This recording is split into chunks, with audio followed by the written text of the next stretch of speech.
I didn't have any idea what I was spending. In 2016, Ryan Begelman made about $13 million. With that amount, he was sure that his days of worrying about money were over. But he wasn't as comfortable as he thought. I think I suffered from thinking I knew everything. A few years back, Ryan set out on a self-improvement journey that also meant a financial improvement journey. And he quickly learned something that changed his view on money completely. In that process, I learned, they use these software models and there's a bunch of things I'm not taking into account that I really should be taking into account. In today's episode, we're going to get into how much he was spending on different stuff and what his models were showing and all of his financial stuff. We're also going to talk about how he got into life coaching and how it changed his life.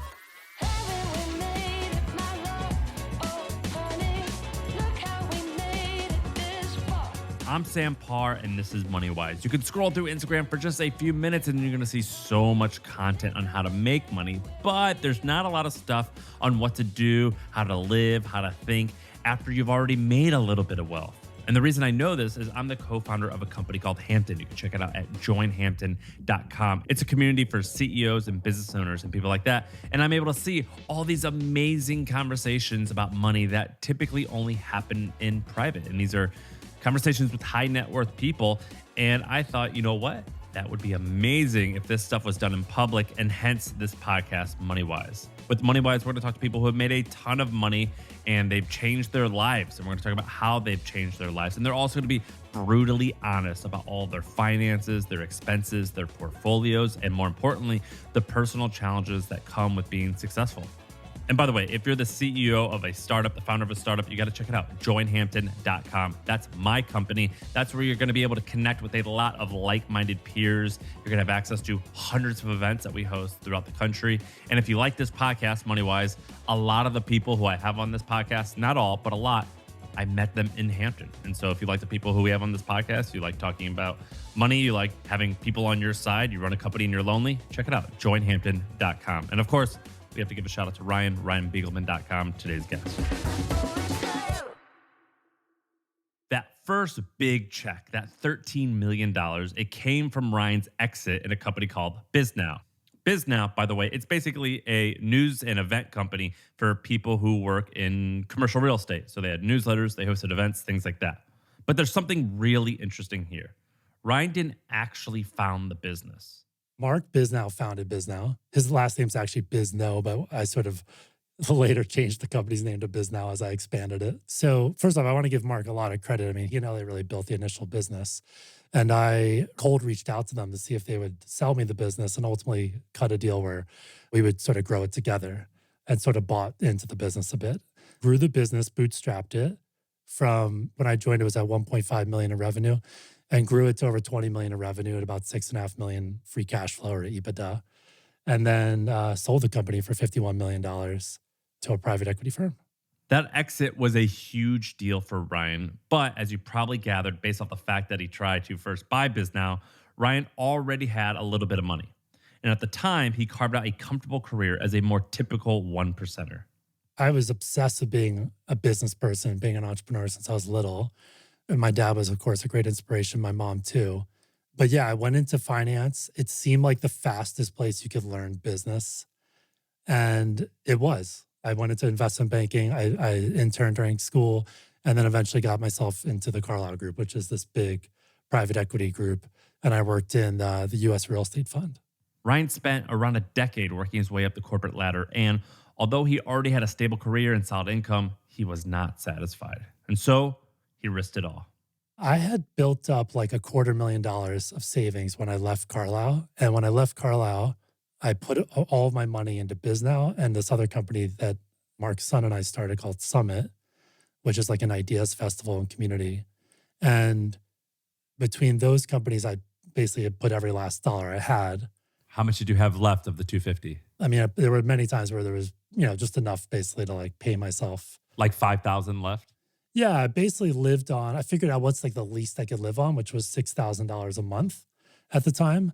And I just put every last dollar I had into the businesses. And it was amazing. I mean, BizNow is an amazing story because I put initially $46,500 into BizNow. And, you know, the business generated $64 million in distributions over 7.5 years. It was like, kind of felt like a miracle, you know, a lot of luck, but but it was amazing. 64 million, including the 51 sale. Yeah, exactly. 13 million in cash flow while I was running the company, and then 51 when I sold it. And Summit is the story of that. That's still, is that story still going? You haven't seen liquidity yet? No, I sold my stake in Summit sort of like 1.5 times, you could say, and even another time because we ended up buying a ski resort in Utah called Powder Mountain. And Reed Hastings, the founder of Netflix, he ended up buying the ski resort from us. So I'm out of that. The sales of his stakes in Summit and Powder Mountain didn't bring in a lot relatively, but aren't completely negligible. He described those sales as small seven-figure sums. So let's talk about security, because at this point, Ryan is feeling pretty secure. He took some major risks by putting all of his savings into those businesses, and it paid off big time. Now, something that is amazing is that Ryan was incredibly adverse to traditional financial management, and that's something he now regrets. We're going to talk about that shortly. But first, I want to connect another piece of his story here. We either become our parents or spend our lives trying not to. Ryan's dad was also a businessman, but his highs also came with a ton of lows. Well, my mom likes to joke that she thought my dad was really rich when she met him because he was driving a convertible Jaguar, and he thought he was rich because my dad's from like a working class Long Island family. His dad was a mechanic, and my dad thought that he was rich because like he could play tennis, he belonged to like a country club, but in truth, when she met him, Because he had income. he just had income. Yeah, he had an ice cream shop. He would go around picking up cash from registers, and he just always had a wad of cash.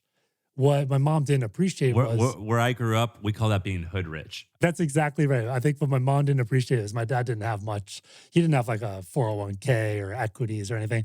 But yeah, he just had like a gangster wad of cash, you know, and he had a bag of quarters from his shops, like in the trunk of his car. He could just take her out to ice cream and stuff. Which it feels great, by the way, when you have like a wad of money and then you start realizing you're like, this is all of the money. This isn't just like my spending money. This is like this is like all of my savings.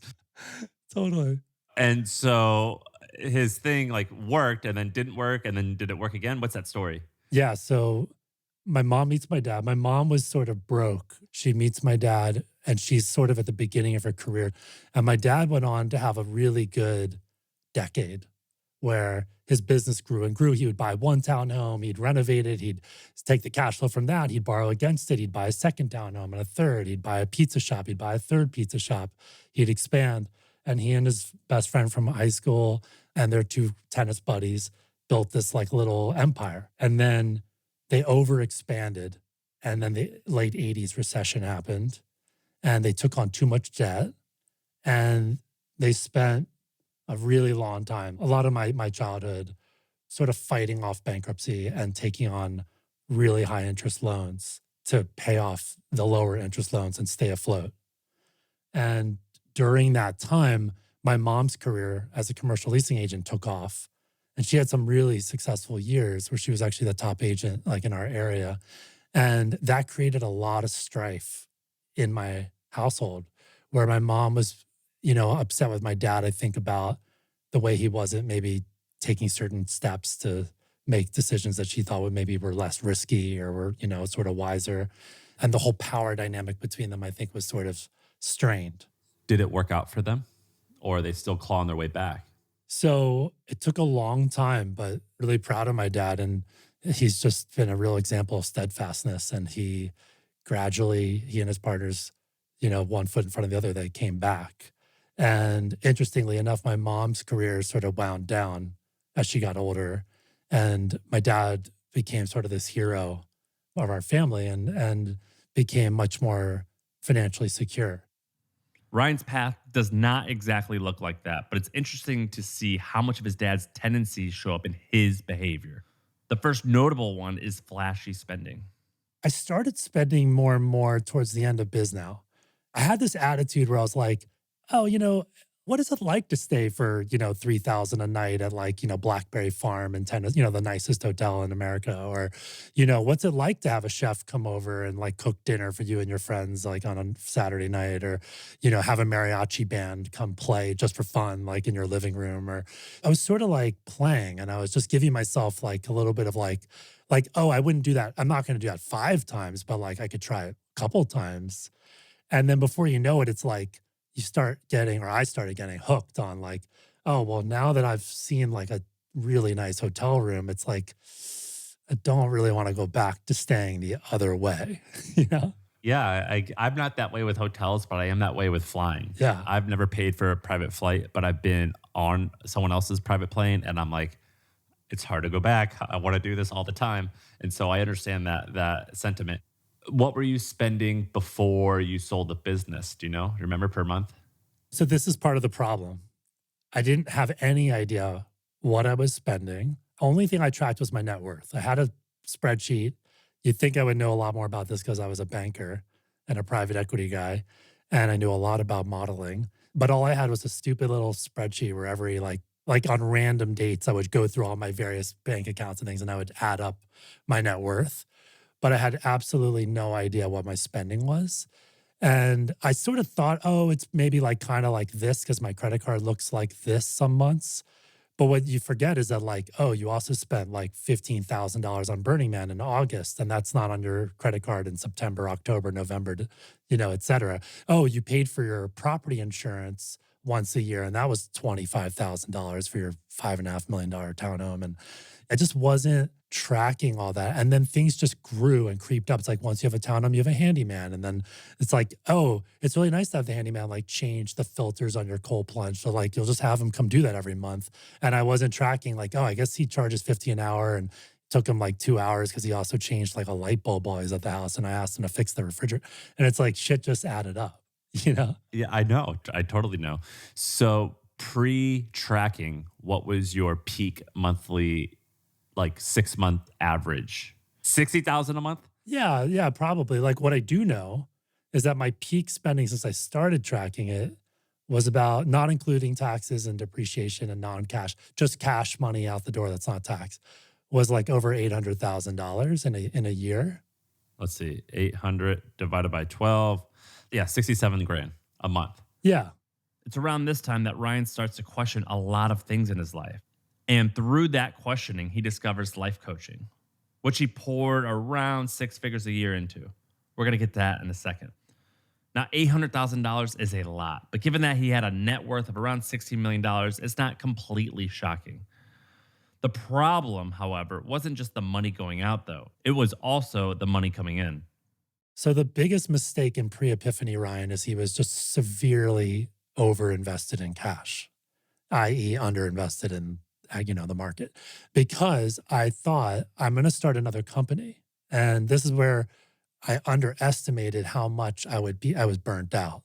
And this is where I wish I'd had help from a group like Hampton and a coach and other people who could have given me some like help, because I undertrusted experts and others, which is something I kind of learned a bit from my dad. I had like most of my wealth in my house and in cash because I was even though I'd read every book about not timing the market and grew up, obsessed with Warren Buffett, I was like, I'm going to start a new company. I don't want to be down 30, 40% because I was thinking about buying it. My new company was likely going to be a company I bought. And I wanted every last dollar I need to like survive and buy this company and maybe put more money into the company. And what ended up happening was, it's a longer story, but I ended up not doing that. So I woke up one day and I was like, shit, I have all this, the market's gone up a lot. Like I'd be worth twice as much now if I had just been in the market. Yeah, I think it grew. I would have to do the math, but I think it has averaged since then roughly 13% a year, which would mean it would double every 5 years, I think, ballpark math. Yeah. But so yeah, it would be double. Yeah. And I mean, and if, I don't know what like my co-founder, or, Elliot has done, but others I've seen around me also took advantage of like some amazing relationships we had through Summit and invested in some great startups and made even higher returns, So regardless, yeah, if I simply bought the Vanguard ETF, like total, the S&P 500, there'd be less pressure to make money. Pre-epiphany, what percent was cash versus deployed? 80+% would be my guess. Was it just sitting in a zero returns savings account? I opened like a dozen high yield, i.e., like 1.5%, 2% back then, savings accounts, and just spread it across all these savings accounts to keep them FDIC covered. And it was partially laziness too. It was sort of like, oh, I'll get to that. I'm going to take a little time off and I'm going to study Buddhism, which was always like my passion full time. I'm going to actually spend like 9 a.m. to like 6 p.m. every day studying Buddhism. And that and learning how to cook were like the two things I wanted to do in my free time. The Buddhist leader didn't have a chapter on why VTI was great, I guess, right? They're all in on cash. I mean, this has been one of my great lessons is that one can spiritually bypass a lot of stuff. Stoicism, mindfulness are great for gaining perspective, for being able to step back, zoom out, and like witness your own thoughts, emotions, and be more sort of equanimous. But they're not great for actually getting closer to knowing elements of yourself, knowing about the parts of you that are anxious or sad or angry or disappointed or mourning something or tired in my case. Yeah, I mean, when I met you, I knew you were tired, and it's good that you kind of like found, which we'll talk about in a little bit, found your thing. What another mistake that you made that I make all the time, that so many of my friends make, which is I think that in order to be an entrepreneur, or if you want to be exceptionally successful in any field, by definition, you think that you are the exception. But then oftentimes that mindset carries over into places where it probably shouldn't carry over. For example, you worked at Carlisle. You, of all people, know more about finance and IRR and all this type of stuff that I don't know anything about more than anyone. There's probably like less than 50,000 people in the world who like know more about it than you. Right. And I have a lot of friends, myself included, were quite good at generating income via starting or selling companies. But then they think because they are great at that, therefore they are great at investing, which oftentimes is not the case. Partially because in order to be a great investor, you typically have to be patient and organized, and you have to be willing to sit for a long time. In order to be an exceptional entrepreneur and CEO, you need to be not patient. It's okay to be sloppy because you can have other people who could help you, or you can make up for it in the end, and you don't want to sit on your hands for a long time. And this mistake is very common, I noticed. And even when you made that mistake, even when you knew like potentially you were making that mistake, and I've done that as well so many times. So many people do that. Yeah, I think I suffered from thinking I knew everything. And this sounds like I'm sort of like self-promoting my own because now I'm a coach. A big part of my epiphany happened because I got a coach. And now we get to the point of the story where we learn about the epiphany and where it all came from, which ironically started with some pretty crazy spending. The biggest thing I spent my money on the last 4 years was learning coaching. And like when I said I was spending like 800 grand, a lot of that, like almost a couple hundred grand of that, some of those years was hiring other coaches and therapists and going to classes and like learning this. It's sort of a vocation. It's a craft, in my opinion. We're about to get more into that life coaching bit, but I want to give you a heads up on a really interesting thing of Ryan's story, and that's coming in a minute, which is the shock he got when he switched his retirement model from a basic sheet to some new software that he was using. But as I said, let's first get into how his life coaching fits into all of this. It came about shortly after he sold BizNow. I only took a little time off because I went back to Summit to be CEO. And then I took 8 or 9 months and I just obsessively called everyone I could think of and asked them, how do I make $1 million a year in income working fewer than 20 hours a week? That was when I met you. You were one of the people I called. I mean, I called people who ran e-com companies, who bought small blogs. I met with people who were doing like real estate, flipping houses, doing small private equity. I thought about running one conference a year, like kind of like I did with Summit, like, oh, could I just do one of those a year? And I'll just, because I did not want to work 80 hours a week anymore, 70 hours and be just up all night thinking about my company. And I was sort of burned out. So it was during that quest that someone said to me, hey, you're kind of like my weird spiritual friend And I think he does this thing called coaching. You should talk to him. And so I was like, okay. Cause I was like, I'll talk to anybody about how they're making money and, how are they surviving and is it fun? How many hours a week does it take? And I got on the call with this guy and he was like, yeah, I charge 4,000 a month. And I was like, okay. And how does it work? He's like, oh, I do 2 80-minute calls a month. I was like, really? Why 80 minutes? He's like, oh, so I have 10 minutes to go to the bathroom between calls. And I was like, okay, and how many? And I did the math. I was like, wait a minute. So that's like 10, 11 hours of calls a week to make like 600 grand. And if you're willing to do like, 15, 20 hours a week, you could be making like closer to $1 million. And you're doing something that sounds like actually like the thing I kind of loved doing. Like I loved mentoring people. And you're good at. Thank you. I'm trying to be. I guess you went all in on it. And what are you at now? So I'm 4 years into coaching. I think I added it up for your show. I was just curious. I've done like almost like 1,800 hours, I think, of being on Zoom calls or in person with, coaching clients. And it became this really beautiful, virtuous cycle where the more I coach, like it sort of forces me to become a better, more virtuous version of myself and to like explore and get to know myself because you have to show up and be really unfuckwithable, untriggerable when you're holding space for someone who's going through something and trying to explore their own thoughts or feelings about something. You can't be like interjecting your own perspective all the time and being easily triggered or wanting to fix them. And in terms of income, how much has that brought in? Were you able to hit your goal? So initially, it grew really fast when I started to do coaching. Pretty quickly, I got up to like 12, then 15. I think I peaked at one point at like 19 clients at a time. Now I'm way down because I just wanted more space and time. But that was the first time I actually felt financially secure in my whole life. It was in late 2020, early 21, because the combination of having this nest egg of assets that I started to finally invest and having this coaching income, which sort of blew my mind. It felt like finding like this like Easter egg. It was like, wow, it's amazing. Like this works and people pay quite a lot for it. I finally had like the numbers all worked. It was like, oh, as long as I can do this until I'm 65, which is questionable, I'll be okay. Which actually led to other existential problems, but was really nice for a little while. I want to ask about those problems, but what's the income now? Like 600 grand a year? Yeah. Let's just say on average, I average like 12 coaching clients. My clients typically pay like 4,000 a month. Some pay less, some pay a bit more. So yeah, you can do the math on that. I think it's like about 600 grand or 500 and some odd thousand. That existential problem Ryan just mentioned was a looming fear of running out of money. It was around this time that Ryan's spending and lack of growth in his net worth started to catch up with him mentally. And so he decided to do some modeling for his retirement.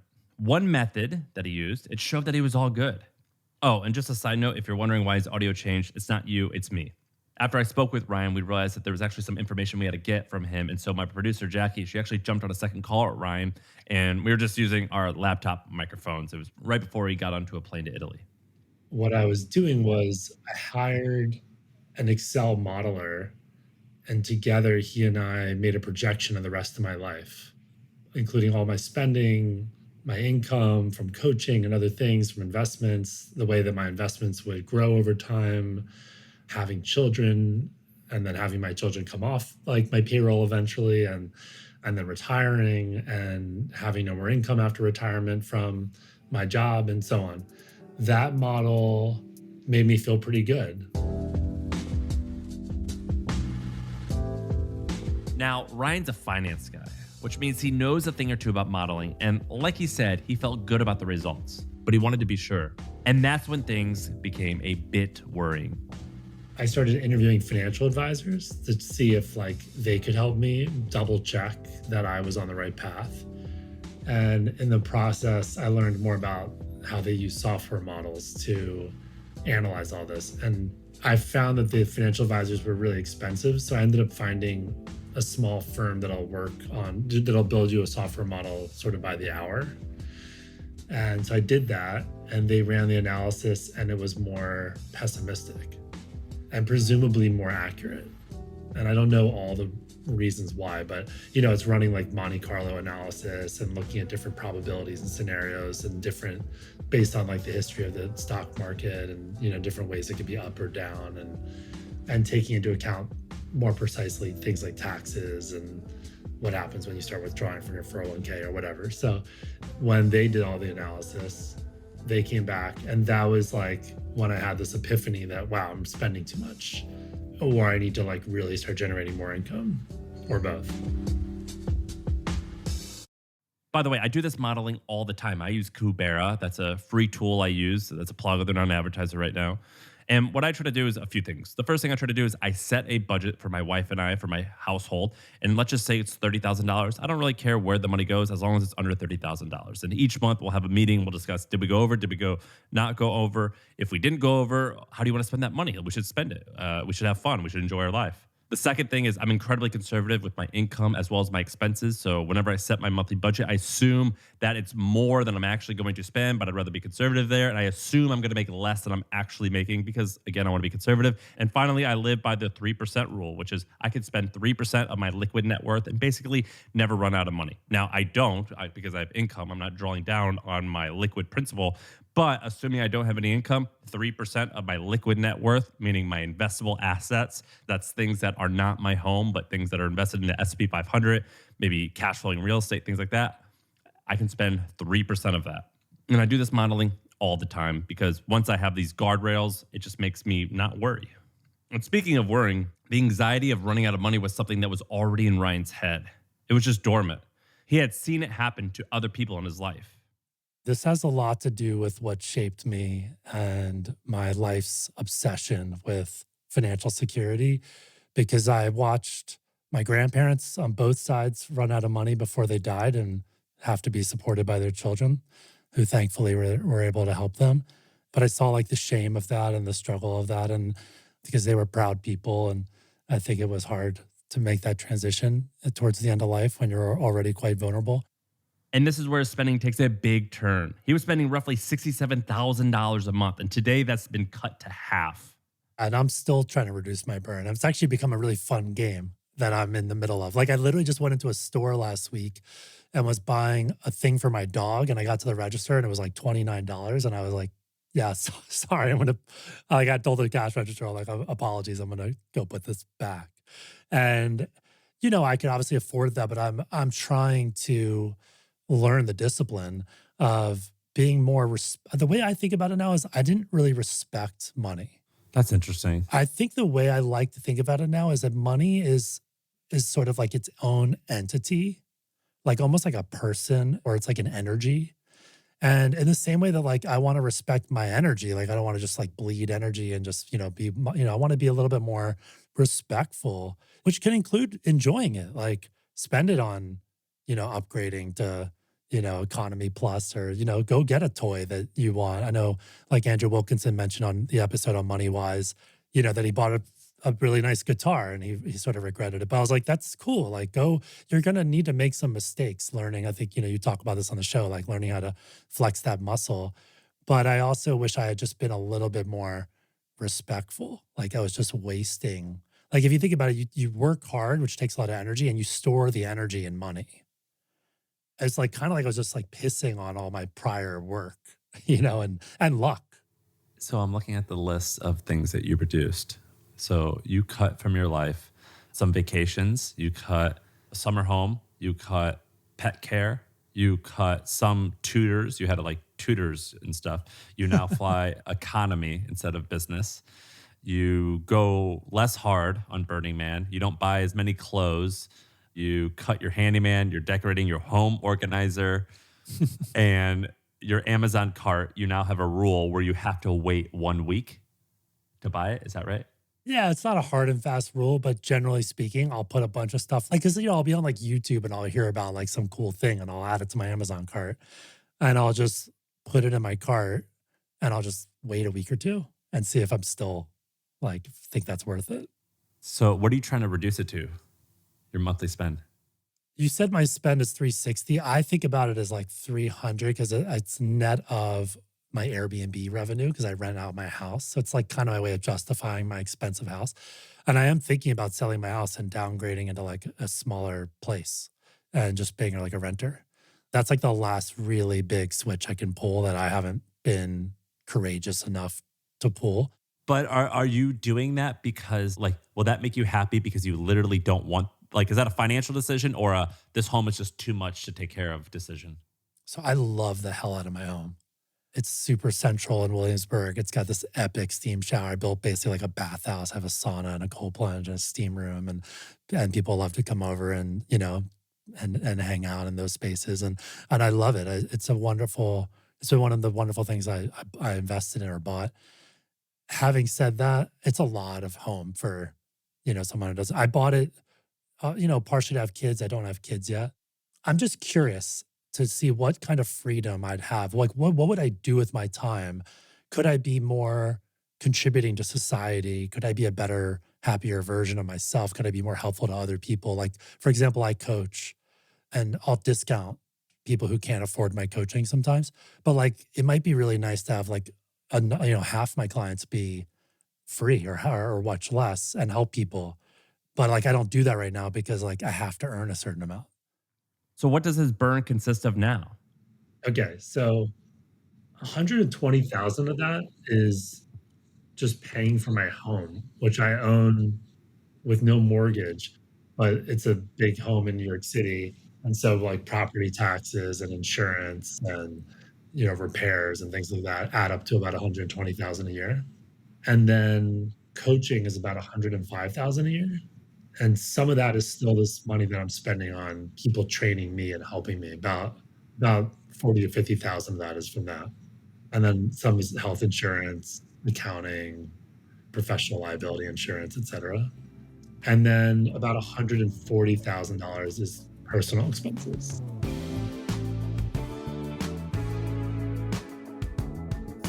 The thing about Ryan's spending problem is that in itself, it wasn't that dire. He was making a ton of money and he had made a bunch of money.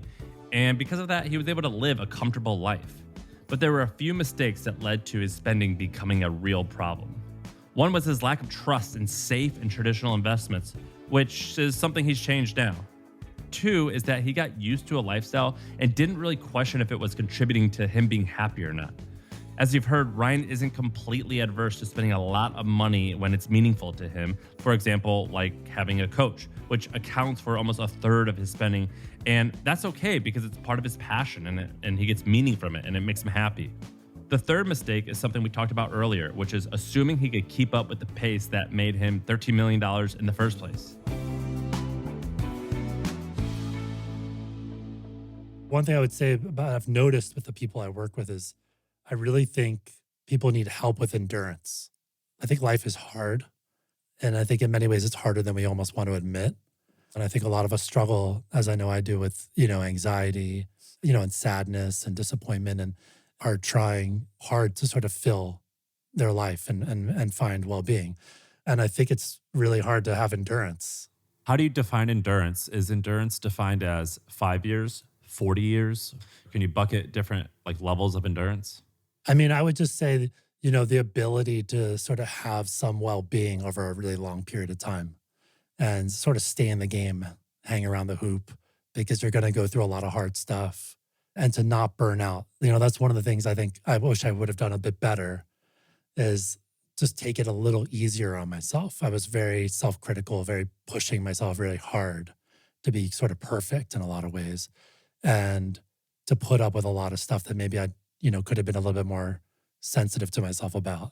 I just wish that for other people to give themselves a little more space, a little more inner freedom. What are the best ways to burn out as someone who runs a company?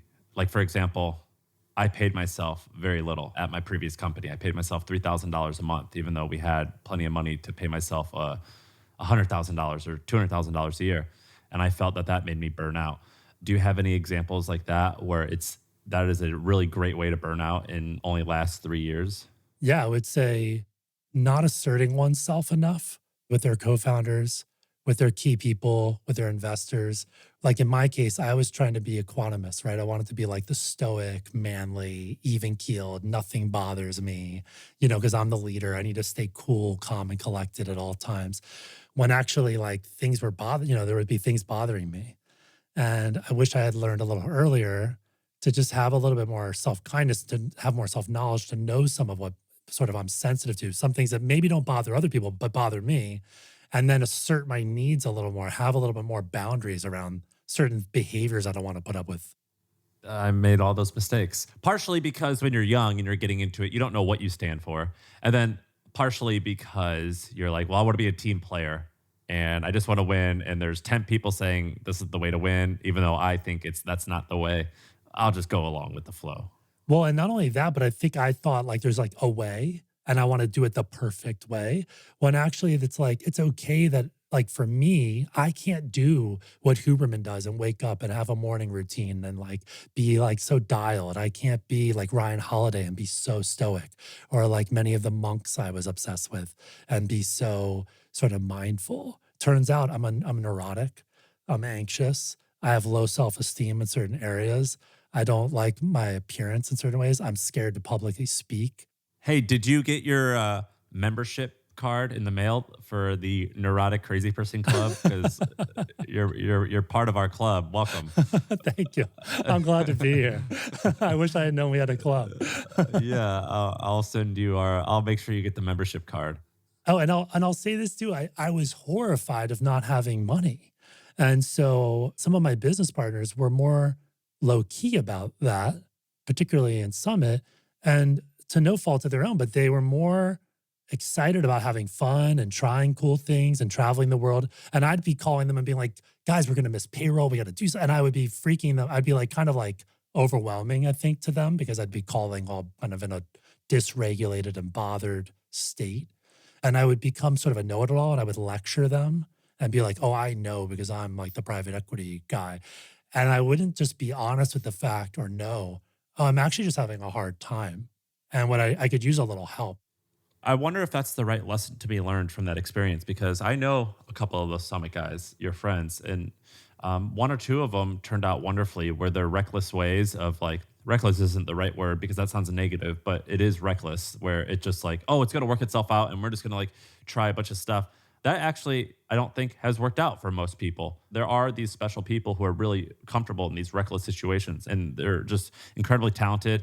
They're hardworking, and also they're lucky. But I wonder if that's the right lesson to be learned, where you are always on top of stuff, and maybe you can be on top of stuff and also not neurotic. Thank you. I think that's perfect. That is the conclusion for me too. The biggest lessons of the last 4 years that this coach really helped me with was both and. You know, I just think so many things in life are both and. It's like, I wish I could have had the kind of conversation where I'd said to some of my partners, hey, I'm really struggling with the fact that you guys are doing X, Y, Z or taking these risks or whatever. And I want to be like curious and compassionate that like you guys must be really excited about going this way or doing it this way. And is there some way where we could like both exist here in a way that like works for everybody? But, you know, I was young. I didn't know how to communicate in that fashion. And so what instead I would just kind of hold my tongue, and then I would get real upset one day, and then I would call them and be like, guys, come on, it's ridiculous. And I'd be sort of like critical and not really productive in my communication. And so there's, you know, there's just some of the things that I wish I could have done better, but you know, I'm learning for the future.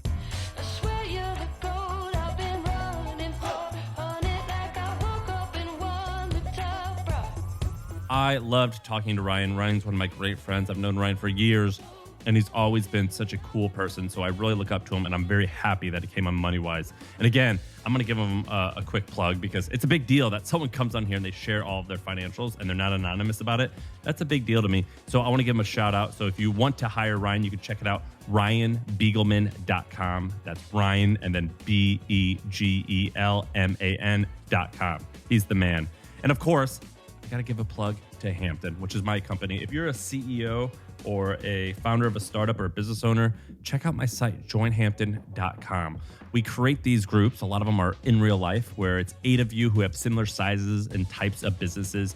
And it becomes this amazing like business therapy group where you meet once a month, but we do all these amazing things. So we do these like net worth breakdowns, which is sort of kind of like what this podcast is. We do business breakdowns where you will learn exactly like how all different types of people's businesses in your group, how they work, where their strengths are, where their weaknesses are, how they make money, how they lose money if they're losing money. And it's just information that you can't Google anywhere. And I'm in one of these groups and it's changed my life. So check it out, joinhampton.com. And finally, I got to give a plug to Lower Street. These podcasts, they're incredibly hard to make. It takes a ton of work. but life's been very easy for me because I hired Lower Street. It's lowerstreet.co. They're the company that I hired to produce this podcast, and they have done an awesome job, I think. So if you like this podcast, check it out, lowerstreet.co. And my friends, thank you for listening to Moneywise, and I will see you next Tuesday.